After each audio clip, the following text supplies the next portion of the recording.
Online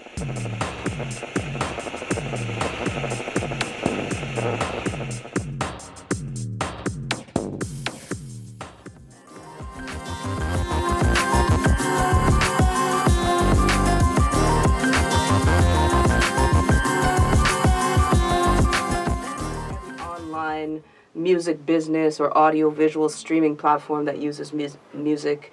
Like I deal with licensing them in Canada. So right, so SOCAN administers something called performance and communication rights. There's lots of rights when it comes to music, depending on where it's being broadcast, where it's being used, how it's being used, and when it comes to, concerts, music in the background at restaurants, music on TV, music obviously on the radio. These are, performance and communication rights come into play because music is actually being communicated to the public. So public performance and communication rights are exclusively administered by SOCAN in Canada. We have reciprocal agreements with performance rights organizations worldwide.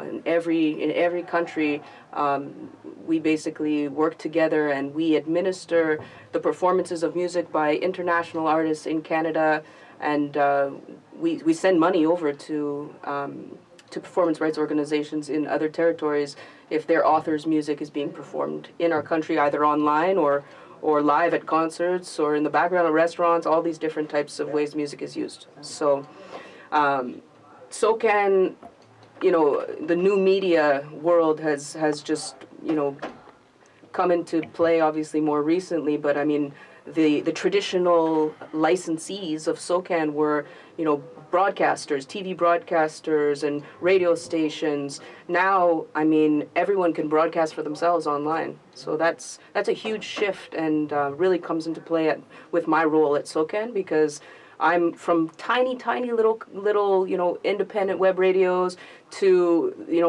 the Spotifys of the world. I get to work with these guys and help them figure out the amount of money they have to pay to SOCAN, because SOCAN, as a not-for-profit, collects this money and then pays the people who wrote the music. So authors, composers, music publishers, those people that you mentioned, we take all this money in and, take a small administrative fee, and then all the money gets distributed and matched to performances and paid out. So that's kind of how SOCAN works. And in the new media world, there's a lot of different things that I'm sure a lot of your listeners do online. Maybe they don't know if they're allowed to do. Maybe they don't know if it's legal, but they do it anyways. Or maybe they just want to find out how to do it legally because they respect copyright and authors' rights and the people who made the music. So that's kind of why I'm here today. The concept of can I use it is something that probably goes crosses people's mind really often. So I think the most relevant type of uses that I kind of wanted to talk to you guys about was stuff like web radio, podcasting, and audiovisual streaming, which is, from live streaming on YouTube or Facebook, to like archived content, like making film productions, including music in them and broadcasting them online. Because going back to what we're actually administering as a communication right, it really depends always where this content that includes music, where it's being communicated from.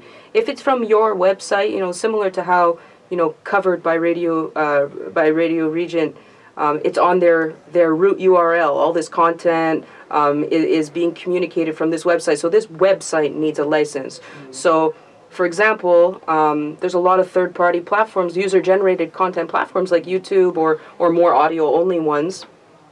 It's actually the platform that's communicating the content that requires the license. So, a lot of people call me and say, "Hey, I'm putting stuff up on YouTube. Like, can I get a license?" And I'm happy to tell them that actually it's YouTube's responsibility to be licensed by SOCAN, not their users. And then they're covered for public performance and communication rights, that slice of rights in the music rights pie. They're covered. So if you yourself, for example, were trying to brand yourself as a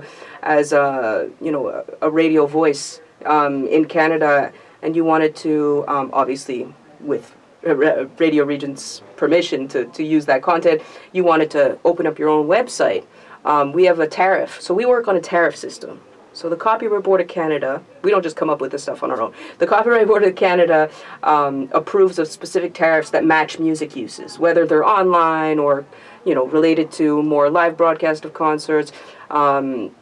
So as soon as the Copyright Board has approved of a tariff, that's when I, as a licensing agent, can go out and seek licenses. So going back to your question, if you had a website and you wanted to put up these podcasts or these audio files and there's music in them, the only thing you need to do is reach out to SOCAN and say, hey, this is what I'm doing. My music use is as such. And I would look at that music use and say, hey, that's a non-interactive audio stream, which means in English, because that means nothing to anybody else, that means that the listeners themselves can't choose the music. It's a lean-back experience. It's the traditional radio style, right? So there's a tariff called 22F, like Frank, 22F. And that really relates to all non-interactive audio streaming online, which is like similar to, if you guys remember, Songza as a platform, any web radio, and also podcasts, because you can't, a podcast is pre-programmed. So all of this would tie into the 22F. And if you're not making money, because it always boils down to the context and the economics involved, but if you're not making money and you're just trying to market yourself and there's music in the content, there's minimum fees that would apply. For example, 22F is $100 a year, plus applicable taxes. So what you'd be looking at there is you'd pay for your license. You'd have as many of these, these MP3 files of yourself up on your website, and you'd be legally licensed by SOCAN, and the public performance and communication rights would be covered.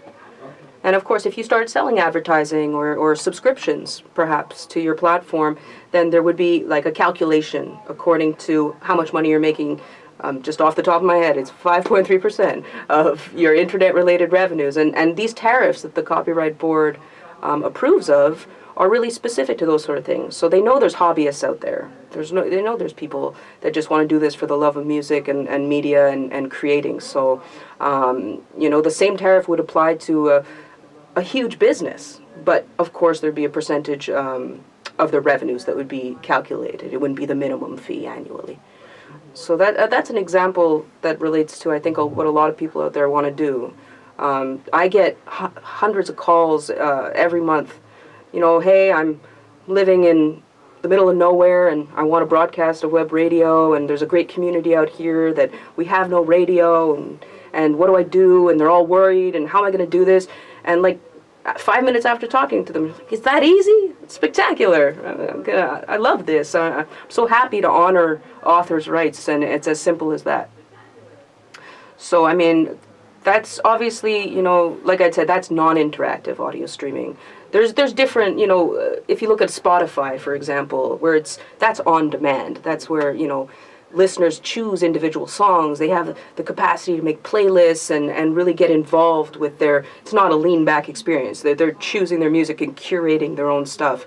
There's a different tariff for that completely, and that's tariff 22A, and that means nothing to anyone else, but to me it means a lot. There's a lot of different fee calculations and a lot of performance data that has to be provided back to SOCAN, so our distribution department, that money that we take in, we need to send that back out, right? So when we get all this data about what were the names of the songs that streamed in Canada, and how many times they streamed, that's how our distribution department actually can calculate this money that we've collected, how that's going to go out to our members. And our members, see on their statements, that service, whatever that service is, that online streaming service, generated that much money for me. And that's kind of the full circle of it. Well, the cool thing about what you mentioned actually is, remember I said how some third-party platforms who are actually communicating the content, it's their responsibility. Certain platforms will choose to take the licensing responsibility for their users, and then others won't. And because of SOCAN's very strict privacy policy, we're not allowed to publish a public list of all these platforms are licensed. So guess what? Good news. You don't have to get a license if you're using that platform. For example, to beat around the bush and not be completely precise, I would say something along the lines of, you know what, it's your lucky day. Mixcloud actually has chosen to take on the licensing responsibility on behalf of their users. So if you're uploading your content to that platform, you would not have to seek a license today. It's actually Mixcloud's responsibility. But of course, I get a lot of calls of people kind of doing on random shoutcast servers or whatever it is, where it's not quite like a branded platform. And in that case, I would ask them questions like, hey, are you planning to sell subscriptions? How much music do you plan to have in this broadcast? Is it going to be 50-50 talk music? These are the type of variables that would affect the license fees. As I'd mentioned, that $100 a year. If it's mostly talk radio, we would consider that like a really low music use. So that would actually scale the annual minimal fee down to $28 a year. So it really depends. I'd ask you some really key questions beyond the branding side, just how this music use would fit most properly under a tariff. And you had mentioned you're branding yourself. Would you have audiovisual content on there too? Okay, and would it be on YouTube or would it be on your own proprietary native video player? That's an...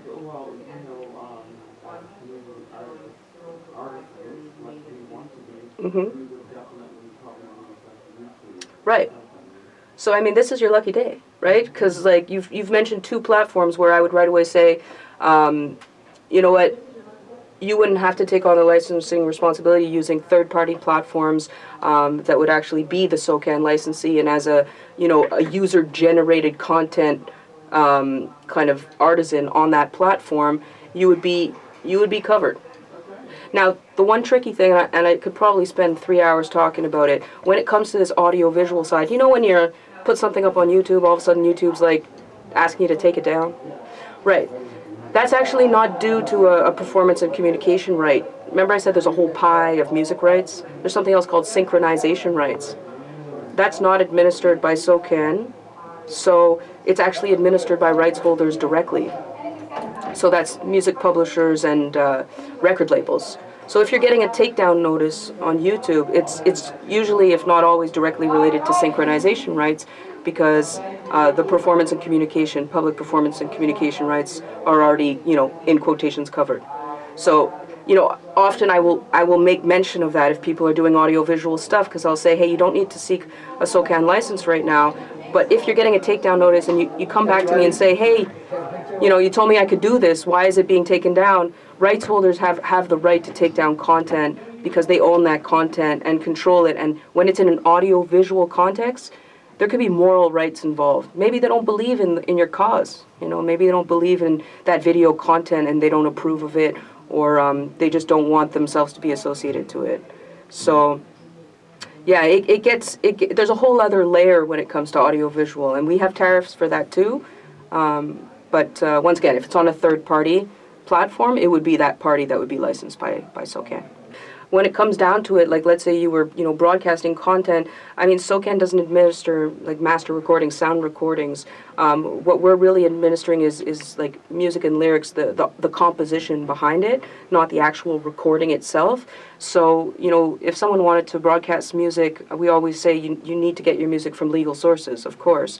But for it, like any music that you have for private use, that you listen to, that you own, if you wanted to broadcast it publicly on the internet through a web radio or a podcast, for example, having that SOCAN license enables you to make it public, basically. So all that, anything that you buy will always say on it for private use, right? And that doesn't really mean much to anyone, but I mean, when you want to make it public or you're using it for creative purposes in a public domain, in a public area, then that's when, you have to consider the performance right, the public performance right of these musical works, right?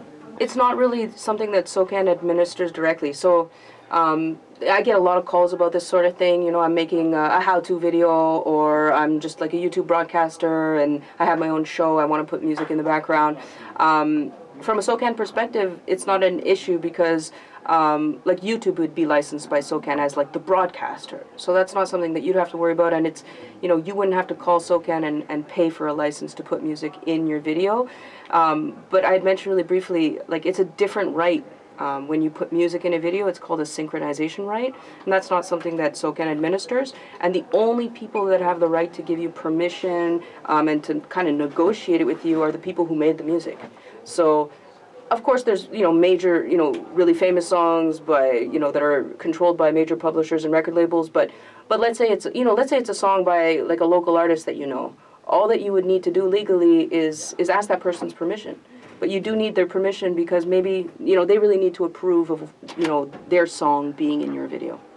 Well, I mean, some people make music obviously for a living, Some people it's their career, it's their livelihood. They probably do a whole combination of things in order to kind of keep themselves afloat. They perform in bars and they do concerts, they sell merchandise. It's tricky to sell CDs these days, so when they have their song placed, let's say in a movie or a TV show, they're depending on royalties. They're depending on SOCAN administering and collecting fees so that this money trickles back to them, and every quarter they get paid by their performance rights organization. For the concerts they've been in, for the music that's played on the radio, for the music they've put in movies or TV shows. So, I mean, honoring authors' public performance rights is important to keep the art alive, to keep people creating. Well, I mean, if let's say you just wanted to, start your own web series and put it up on your own server or something like that, and you had a whole bank of music that your friends made that you wanted to use, and let's just say your friends were really ahead of the game and they were SOCAN members, so they were signed up with SOCAN and they had their songs registered with SOCAN so that they could earn royalties. It doesn't cost anything to register with SOCAN, so anybody who's making music can register with SOCAN and collect royalties when their music's being used. So you could actually, if you had your own web series, you could call SOCAN up, say, I got permissions to use this music in my videos, but I want to honor their public performance rights.